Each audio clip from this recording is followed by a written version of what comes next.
Bismillahirrahmanirrahim. Assalamualaikum warahmatullahi wabarakatuh. Pemirsa kaum muslimin dan muslimat yang berbahagia, saudara-saudara sebangsa dan setanah air. Syukur kita pada Allah Subhanahu wa taala dan salawat pada Rasulullah sallallahu alaihi wasallam. Belakangan ini ada satu peristiwa yang mengiris dan mencabik-cabik nurani kita semua. Mencabik-cabik perasaan, kebangsaan, dan kemanusiaan kita semua. Sebuah peristiwa yang menggambarkan betapa moral di antara kita sebagai anak bangsa ini mengalami tingkat inflasi, mengalami tingkat kemunduran yang sangat luar biasa. Peristiwanya adalah apa yang disebut dengan staycation. Staycation itu adalah satu kata anak gaul yang sebenarnya awalnya bermakna positif, tapi kemudian bergeser menjadi makna yang negatif. Staycation bermakna stay dan vacation. Stay adalah diam sebentar, kemudian vacation adalah liburan. Yang bermakna liburan dalam jangka waktu sangat pendek atau liburan sebentar. Pemirsa sebangsa dan setanah air. Peristiwanya mencuat dan menyeruak tatkala ada sebuah perusahaan di Cikarang, Bekasi ya. Ditengarai ada salah seorang di antara bos sebuah perusahaan, saya tidak tahu apa perusahaannya sampai sekarang, mengajak salah seorang karyawannya untuk staycation sebagai syarat agar kontrak kerjanya di perusahaan itu diperpanjang. Dan staycation ini bukan liburan biasa, tapi melakukan tindakan-tindakan yang tidak sewajarnya dan tidak wajar, tidak layak, tidak pantas untuk dilakukan oleh atasan atau bos atau apa saja sebutannya, atau manajer atau yang selanjutnya.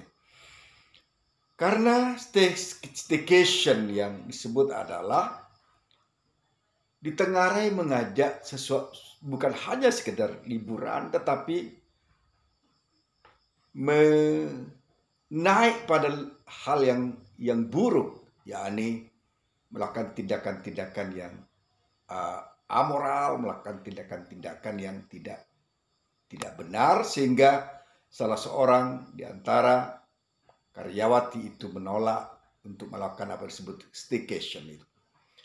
Kemudian laporannya bergulir dan semoga saja peristiwa ini terus dilacak, terus dicari, terus diinvestigasi, terus diselidiki, sehingga kemudian terkuak siapa saja yang menggunakan power, menjadikan power sebagai alat pressure, alat penekan terhadap karyawan yang dianggapnya mungkin tidak berdaya untuk bisa lepas dari perusahaan di mana dia bekerja.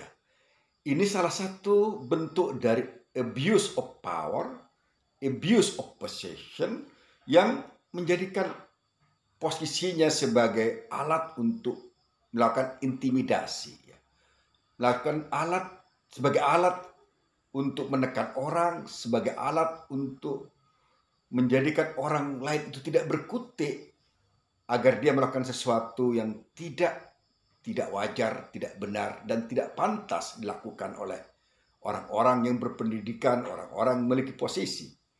Abuse of power, abuse of possession, dengan melakukan tindakan-tindakan yang mencederai moralitas, mencederai etika ini, mencederai keadaban dan kemanusiaan, seharusnya kita hentikan.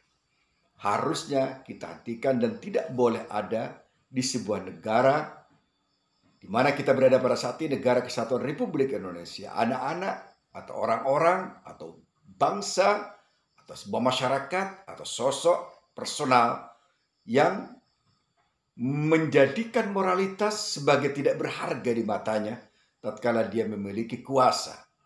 Nah, orang-orang seperti ini harus tidak lagi ditempatkan di tempat-tempat yang menjadikan power digunakan untuk cara-cara intimidatif, cara-cara pressure, cara-cara yang menakut-nakuti, cara-cara yang membuat orang menjadi ketakutan akibat ancaman yang dilakukan oleh yang bersangkutan.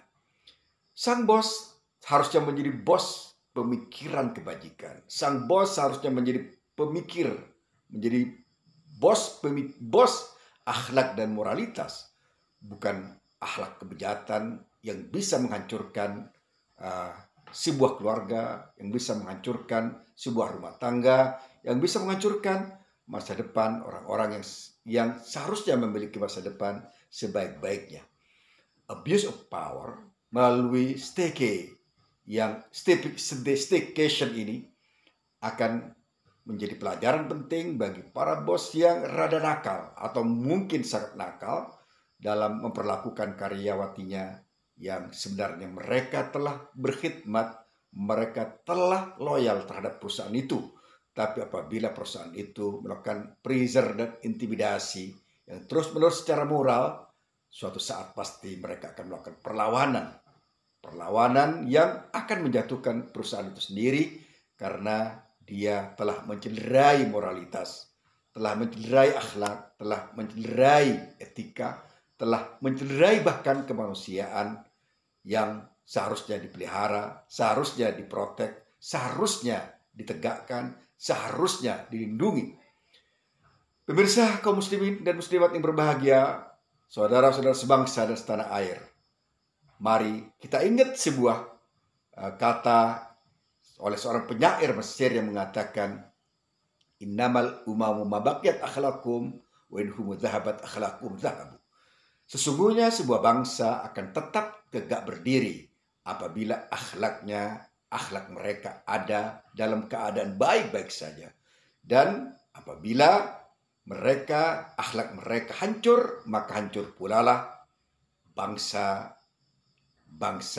itu atau negara itu. Saya ingat juga sebuah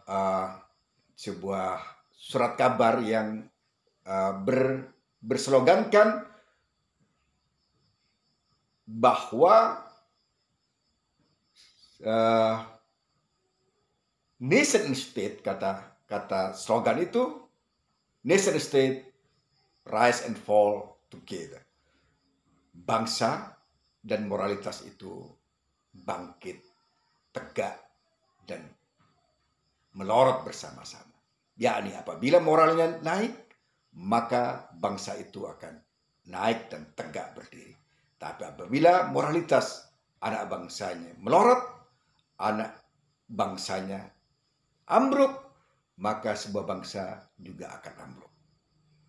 Bangsa ini, bangsa kita, bangsa Indonesia hadir sebagai manusia-manusia beradab, manusia-manusia yang memiliki rasa keadilan, rasa kemanusiaan, etika dan moralitas, karena kita bangsa yang berketuhanan yang Maha Esa.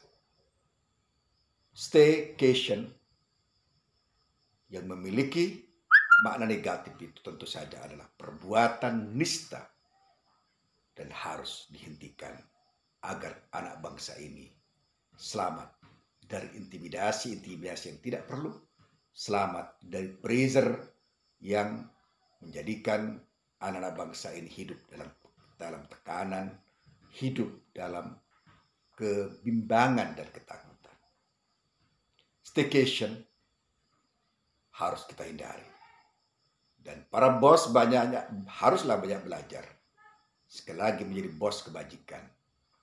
Bukan bos of abuse of power, abuse of possession. Assalamualaikum warahmatullahi wabarakatuh.